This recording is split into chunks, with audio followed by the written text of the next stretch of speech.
Vamos lá. Bem, hoje, que é a reunião de tratamento da casa, o estudo entre nós vamos fazer uma visita à Gênese, que foi o último livro da Constituição. Ele traz toda a parte científica, explicando no nosso caso de hoje, né, os milagres do Evangelho, os 10 leprosos. Então ele vem explicando o que são esses milagres e fala muito no capítulo anterior, né, ele falou muito dos frutos. Enfim, no caso de hoje, os 10 leprosos, vou fazer a leitura rápida. Um dia em que Jesus ia para Jerusalém, passava pelos confins da Samaria e da Galileia. Estando prestes a entrar numa aldeia, 10 leprosos vieram ao seu encontro e, conservando-se afastados, elevaram suas vozes e lhe disseram: Jesus, nosso Mestre, tem piedade de nós. Quando os percebeu, Jesus lhes disse: Ide vós mostrar aos sacerdotes. Quando eles estavam a caminho, ficaram curados.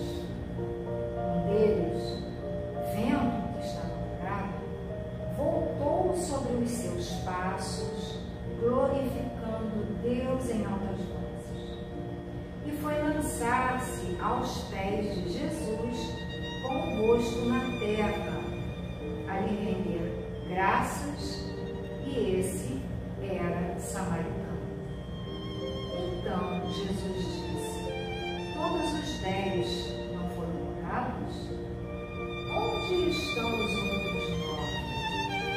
Não houve nenhum deles que voltasse e glorificasse a Deus, a não ser este estrangeiro? E disse a ele: Levanta-te, vai, a tua fé te salvou. Isso está em Lucas, capítulo 17, 11 a 19. Então ele vai relatando, né, essa chegada dos samaritanos, aliás, do samaritano, porque ele fala mesmo, né, só esse estrangeiro, porque havia naquela época uma certa questão entre os povos. O samaritano não era bem visto por alguns. Então, Kardec faz a seguinte explicação. Eu vou ler assim para a gente poder continuar o estudo. Os samaritanos eram cismáticos. Cismáticos eram pessoas que deram uma modificação na doutrina, como ele explica aqui, mais ou menos como os protestantes com relação aos católicos. Lutero saiu da religião católica, como eclesiástico, e foi fundar outra religião. Então eles já eram meio mal vistos por isso. E os judeus os desprezavam como heréticos, curando indistintamente os judeus e os samaritanos. Jesus dava ao mesmo tempo uma lição e um exemplo de tolerância, e ressaltando que só o samaritano voltara para glorificar a Deus, mostrava que havia nele mais fé verdadeira e reconhecimento que naqueles que se diziam ortodoxos. Acrescentando: a tua fé te salvou, Jesus fez ver que Deus considera o que há no âmago do coração e não a forma exterior de adoração. Entretanto, os outros também tinham sido curados. Isso foi preciso para a lição que ele queria dar e para provar a ingratidão deles. Quem sabe, porém, o que resultou? disso e se eles realmente se beneficiaram da graça que lhes foi concedida. Dizendo ao samaritano, a tua fé te salvou, Jesus dá a entender que não aconteceu o mesmo com os outros. Ou seja, será que essa cura permaneceu? Será que eles não tiveram? Uma coisa interessante quando ele diz assim, que não é porque a gente fica muito preocupado com o rótulo da religião, e na realidade ele diz assim, não adianta, é o que temos dentro de nós que importa. De verdade é o que temos dentro de nós, não o rótulo em si. Mas eu achei, eu gostaria que nós conversássemos um pouco a respeito disso, porque naquela época, a lepra, né, chamada hoje de cancerese, ela era extremamente, e falamos disso na segunda-feira, ela era extremamente, as pessoas tinham medo, ninguém chegava perto. Havia até o vale dos leprosos, ninguém podia ter, as pessoas eram tiradas das suas famílias e levadas lá para aquele vale, para morrerem, né? Apodrecerem lá e morrerem. Não havia cura, tanto tratamento, até para que a pessoa tivesse uma qualidade, né, de vida até a sua morte, porque as pessoas temiam muito, era e ainda é uma coisa contagiosa, só que hoje nós temos conhecimento, esclarecimento e tratamento. Mas ainda hoje nós encontramos pessoas que acham, a gente falamos sobre isso, né, até mesmo qualquer questão de pele é uma coisa que, né, já afasta o outro. Mas era uma morte lenta, dolorosa, sofrida e solitária, porque as pessoas eram abandonadas. Na minha rua teve lugar E a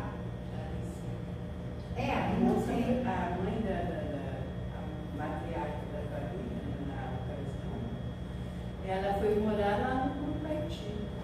Isso foi há muito tempo. E já há muitos anos. Porque hoje já eu lembro de uma vez que teve aqui, na casinha dela. Teve aqui uma palestra de um senhorzinho sobre... Antônio Fernandes. Ah, tá aí, desculpe. Porque ele já era um senhorzinho naquela época, acho que era anos 80, início de 90. Seu marido, aquele lá do centro? Não era só Amazonas. Só Amazonas tinha serviço, mas ele já tinha toda aquela problemática. As sequelas. Acho que eu cheguei Mas ele já tinha sequelas porque ele não teve tratamento.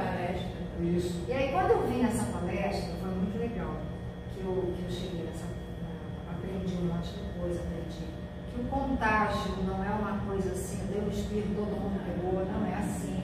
É um contágio de uma pessoa muito próximo, leva um tempo, já entra em tratamento, ela já para de transmitir. Então quando você vai aprendendo isso, e aí eu lembro que para mim foi super importante aprender. Eu tive um aluno que eu olhei assim pro rostinho dele, olhei pro braço, tinha umas feridinhas. Aí eu falei assim, amanhã eu vou trazer uma coisinha pra gente ver esse machucado. Aí eu levei uma agulha, essas agulhas descartáveis, né? Falei, você confia em mim? Ele gostava muito de mim. Ele falou, claro, tia, fecha os olhinhos. Aí eu falei, Senhor, que ele sinta dor, mas ele não sentiu. Eu cutuquei todas elas e a sensibilidade. E aí, a partir de um conhecimento, eu pude ajudá-lo. Eu encaminhei para o posto e foi uma luta, porque chegava lá, dermatologista, dermatite, não é dermatite, é dermatite. Foi quase um ano mesmo nessa briga com as médicas do posto. Mas enfim, ele fez o tratamento e hoje está muito bem, obrigado, e foi bom, porque essa questão, e se a gente for pensar bem, nós vivemos há pouco tempo o terror do contágio, né?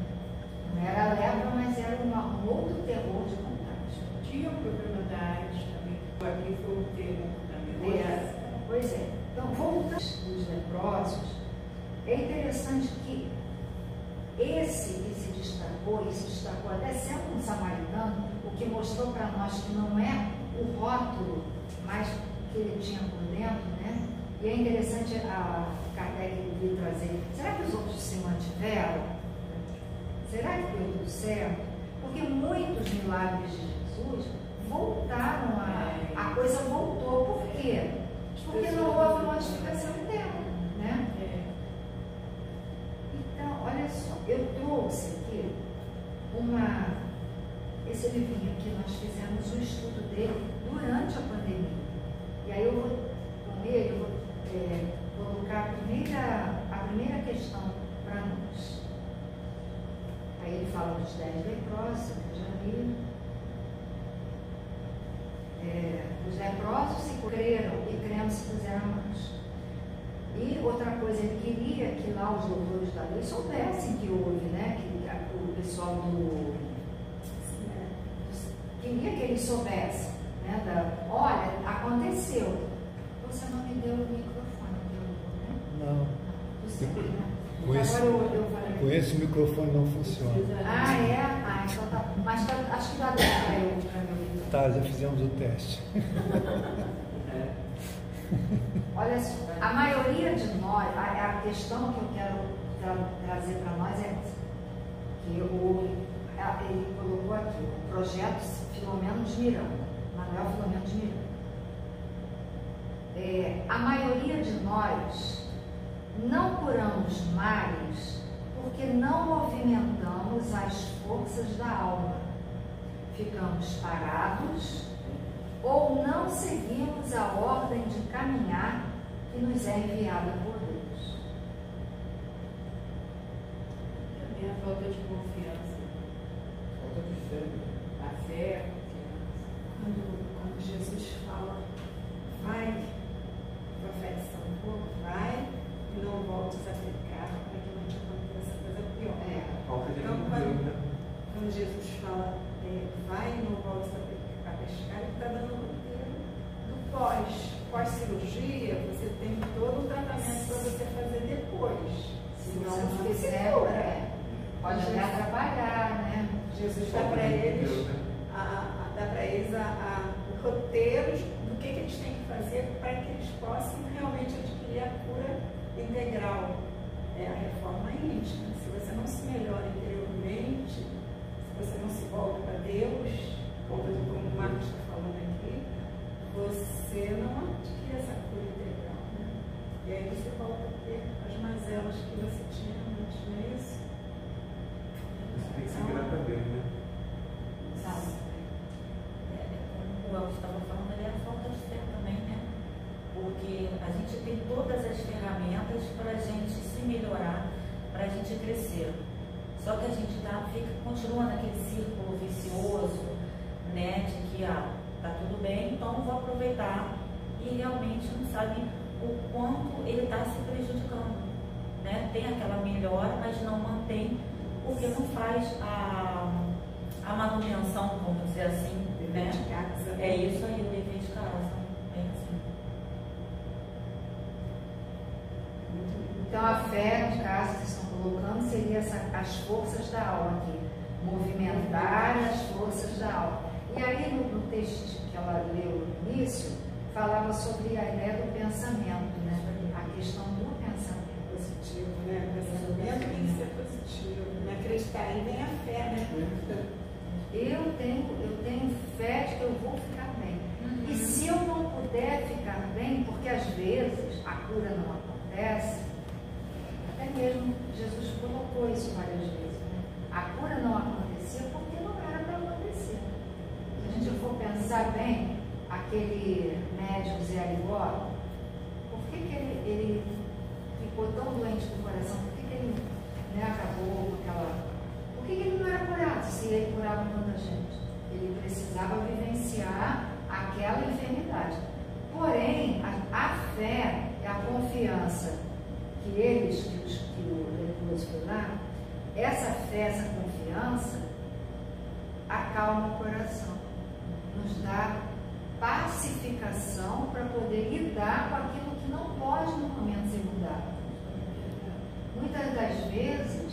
pedimos modificações em adoecimentos e aquele adoecimento vai impedir uma coisa muito pior. Que tem que acontecer. Não, por exemplo, tem uma história, a criatura tinha um problema no estômago e a mulher pedia cura total do estômago. Não, mas não é possível. Ela pedia. Aí um dia fizeram dela cura. Ele aconteceu de ficar bem. Aí começou a beber, que era uma coisa que ele tinha que se afastar. A dificuldade estomacal dele era justamente para ele não conseguir cair e se envolver com aquilo que ele já tinha provavelmente se envolvido e trazido a dificuldade.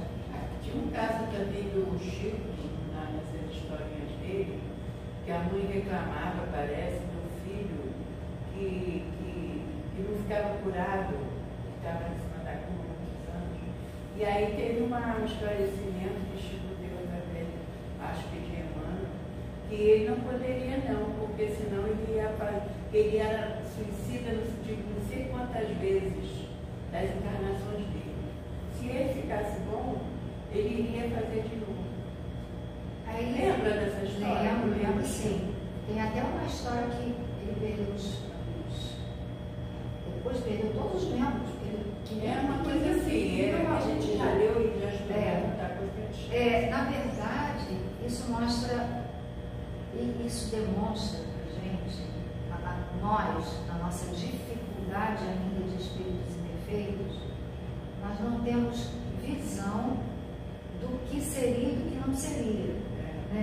Então, é aquela coisa assim, eu tenho uma conhecida minha que é evangélica, e tudo ela fala assim, não, Deus está certo, Deus está sempre certo, Deus está sempre certo. Ela fala com aquela, não, ele está sempre certo. E na verdade ele realmente está sempre certo. Mas muita gente fica assim, meu Deus, mas por que fulano com isso? Ou então a pessoa diz assim, mas por que eu, né? Então, essas questões que nós não sabemos. E merece, né? Fátima, você nem merece. A coisa que a gente não pode mudar, né? Tem a prece da serenidade. Sim, né? essa serenidade para aceitar aquilo que eu não posso mudar. Coragem para mudar o que pode ser mudado.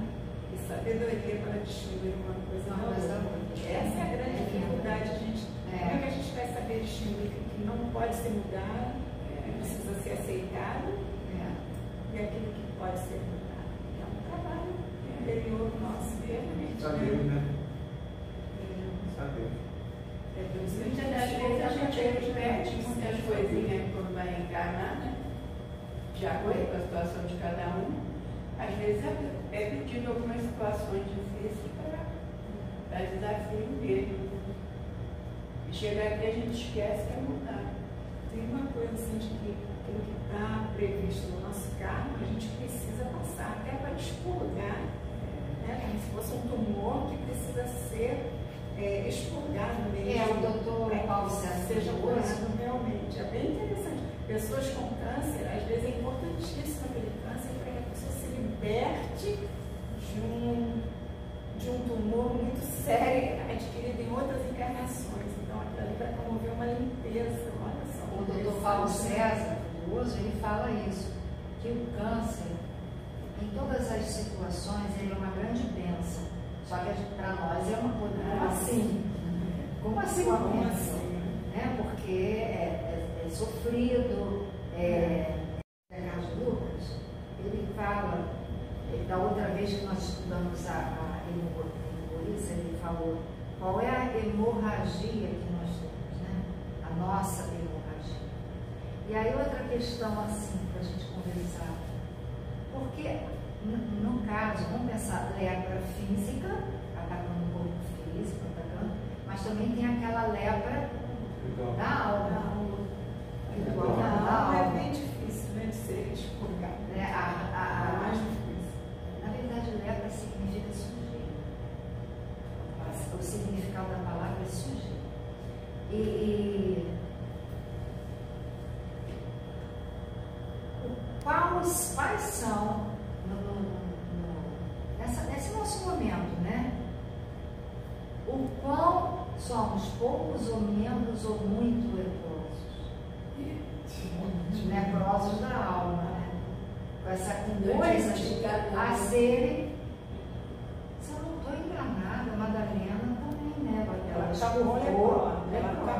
Porque quando ela foi auxiliar, a rejeitaram, quando Jesus partiu, ela foi para o Vale dos Leprosos. Auxiliar, ela ficou auxiliando ali, mas ela se contaminou. E ela fala, né? Que ela está expurgando o passado dela, expurgando os erros que ela fez com ela. Está lá no livro Boa Nova. Isso, livro Boa Nova, e ela precisa. Eu acho esse livro lindo do início. Boa Nova é demais. Todo mundo tem que ler Boa Nova, gente. Pode ler. É maravilhoso. E aí ela foi cuidar dos leprosos, ela foi se dedicar a eles e acabou adquirindo, né? Porque contato diário, né? Ela acabou adquirindo. Só que ela tinha toda uma compreensão da cura espiritual e da cura, né, das questões dela, do espírito. Porque de verdade, as lepras que trazemos são as lepras do espírito, né? São as doenças no espírito que precisamos, são todas aquelas dores da alma que o Ahmed fala, as nossas dores da alma. E porque tem uma parte aqui, também nós vamos falar, que ela falou assim. Os livros é muito. Um momento de descontração. 3 livros que a Fátima está usando nesse estudo. O que Jesus falou. Todos os 10 não foram curados? Onde estão os outros 9? Não houve nenhum deles que voltasse a glorificar a Deus e a não ser esse estrangeiro? O que ele quis dizer aqui? Faltou o que nos outros 9? Gratidão, né? Gratidão. Eles não foram gratos. Ele, opa, estou curado, deixa eu ir embora. E às vezes fica curado e ainda faz. E entra no erro. No erro. Começa a roubar, ou enganar, ou volta a beber, trair. E aí, estou curada, agora todo mundo vai ficar perto de mim, posso fazer o que eu quiser. Mas isso aconteceu com vários outros, né?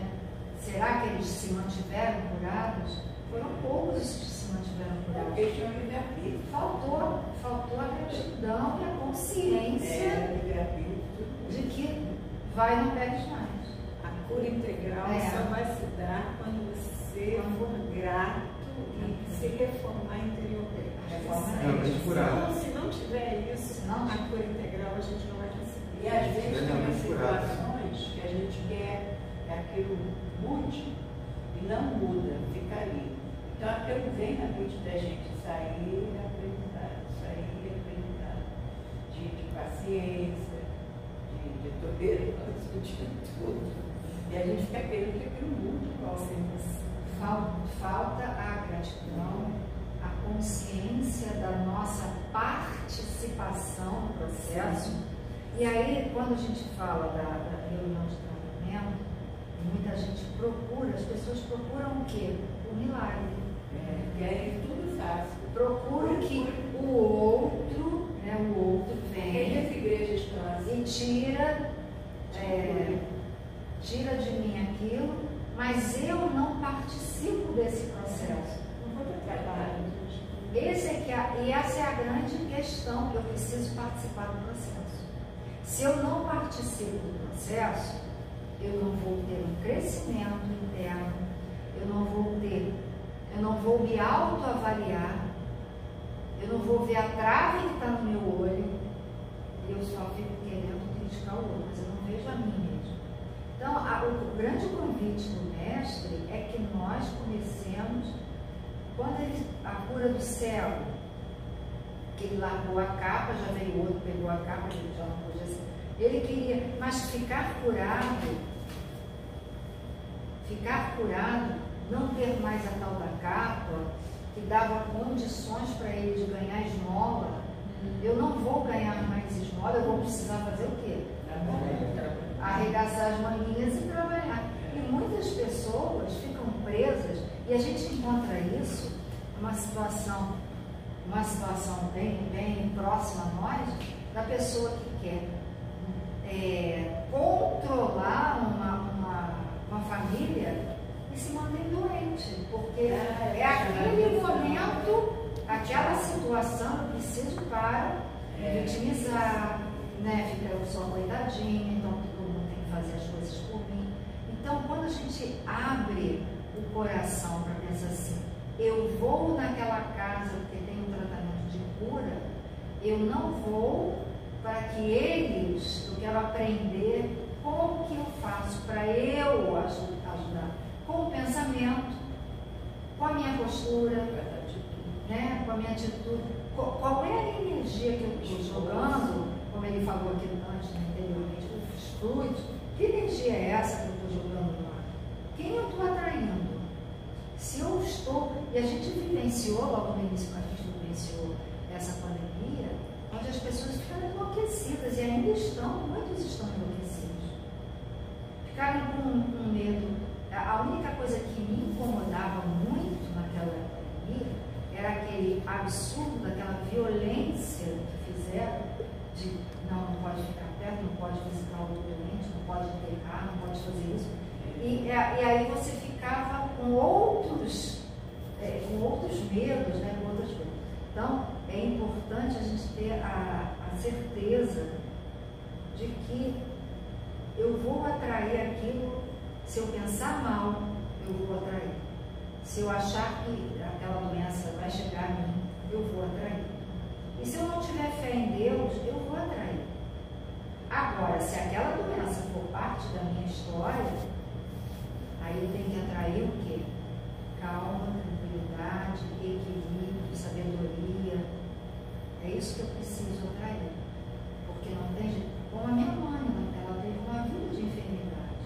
Mas a gente sempre orava para que ela ficasse tranquila, e ela ficava, ela era muito tranquila. Então, tem uma parte aqui. Nós chegamos para Jesus e humildemente pedimos ajuda.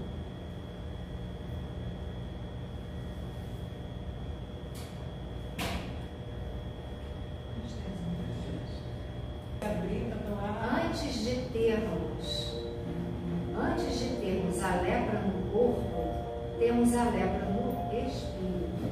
Qualquer doença que se manifesta no nosso mundo concreto surgiu antes no nosso mundo abstrato.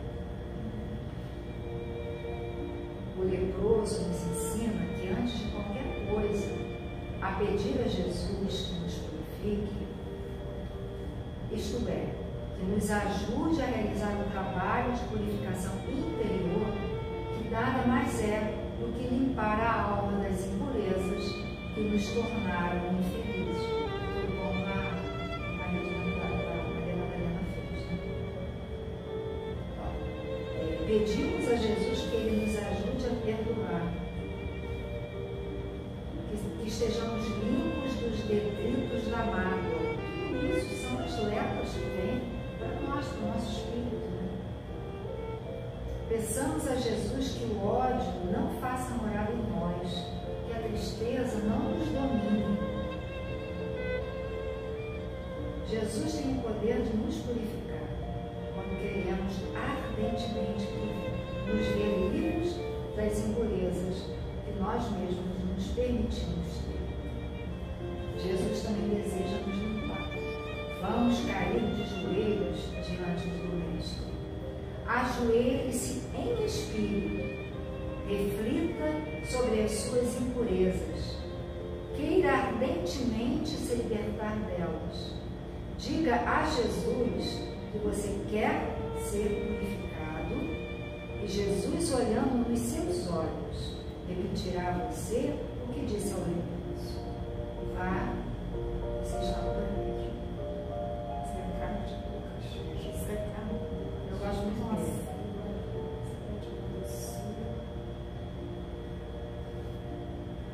Amigo Jesus, hoje eu me sinto como o doente de lepra. que se ajoelhou diante de você. Estou doente no corpo e na alma. Sinto que as pessoas se distanciaram de mim. Quando mais eu necessitava, muitos amigos se afastaram. Nem mesmo os parentes me compreenderam. De um momento para outro, eu me sono. Somente a dor tem me feito companhia. Somente as lágrimas tocam meu rosto cansado de sofrer. Mas hoje, eu o reencontrei nas páginas deste livro. Você me toca, Jesus. Eu senti. Você me tocou, Jesus. Eu senti.